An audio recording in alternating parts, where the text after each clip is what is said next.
আল্লাহর কুদরতি হাতি নেওয়ার কারণে আজকে দেখা যায় যে 7 বছরের সন্তানেরা, 7 বছরের ছেলে মেয়েরা এই 30 পারা কোরআন মুখস্থ করে ফেলে।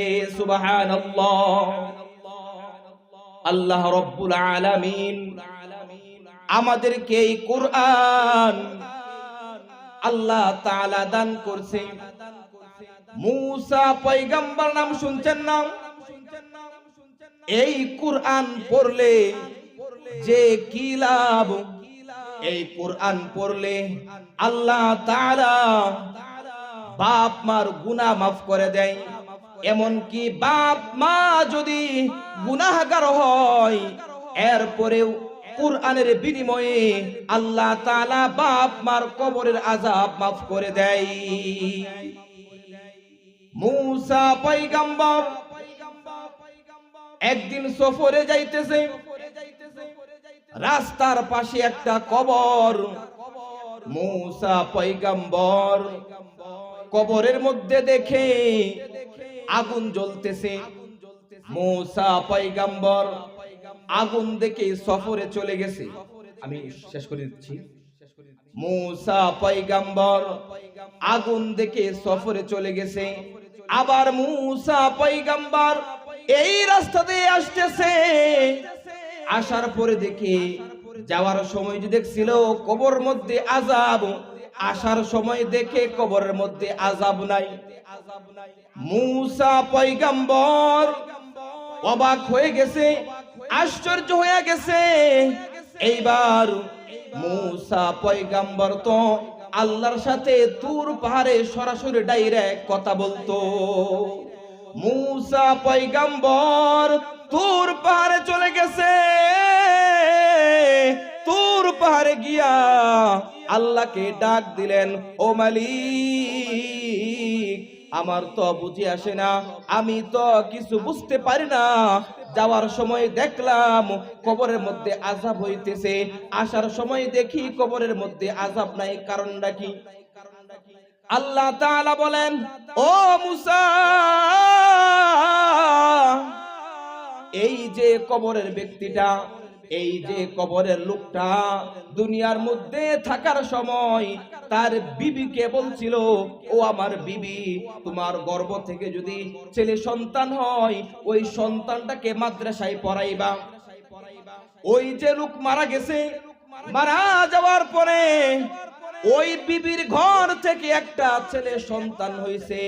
সন্তান যখন কথা বলতে পারে, ওই সময় ওই ছেলের মা স্বামীর ওসিয়ত মতে ওই ছেলেকে মাদ্রাসায় ভর্তি করে দিছে।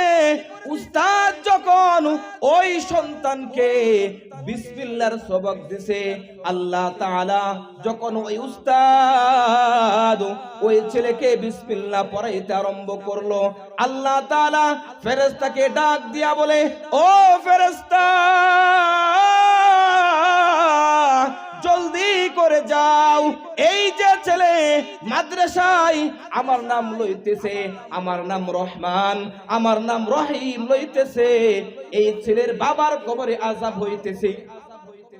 যে বাবার সন্তান, যে পিতার সন্তান আমার নাম লয়, আমার নাম লয়, আমি আল্লাহ তাআলা ওই পিতার কবরে আযাব দিতে পারি না। ও ফেরেশতা, জলদি যাও, এক্ষুনি যাও, ওই পিতার কবরের আযাব বন্ধ করে ওই কবরের মধ্যে জান্নাতের বিছানা বিছায়া দাও। সুবহানাল্লাহ। একটা বার চিন্তা করেন রে বাবা, সন্তানকে মাদ্রাসায় ভর্তি করছে মাত্র, এরপরেই আল্লাহ তাআলা বাবার গুনাহ মাফ করে দিয়া কবরকে জান্নাতের বাগান বানায়া দিছে। তো মুহতারাম হাজরিন, আমাদের সন্তানদেরকে মাদ্রাসায় পড়াইবো তো ইনশাআল্লাহ। মুহতারাম হাজরিন, আমি একটা ছোট্ট একটা সূরা তেলাওয়াত করেছি।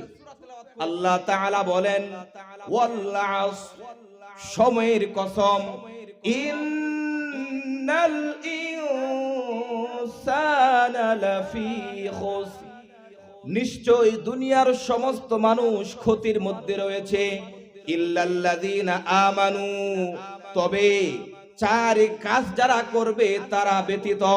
আল্লাহ তাআলা বলেন ইল্লাল্লাযীনা আমানু, যারা ঈমান এনেছে, ওয়া আমিলুস সলিহাত, যারা নেক আমল করেছে, ওয়া তাওয়াসাউ বিল হক, যারা মানুষকে সত্যর দিকে ডাকবে, ওয়া তাওয়াসাউ বিস সবর, এবং যারা মানুষকে সবরের দিকে ডাকবে।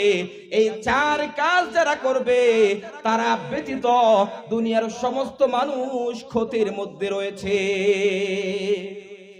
তো মুহতারাম হাজরিন, সময় সংক্ষিপ্ত,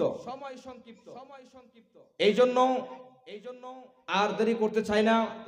আমার ভাই আনিস আনসারী, আমার মহাব্বতের ভাই, ভাইকে আমি অনেক মহাব্বত করি।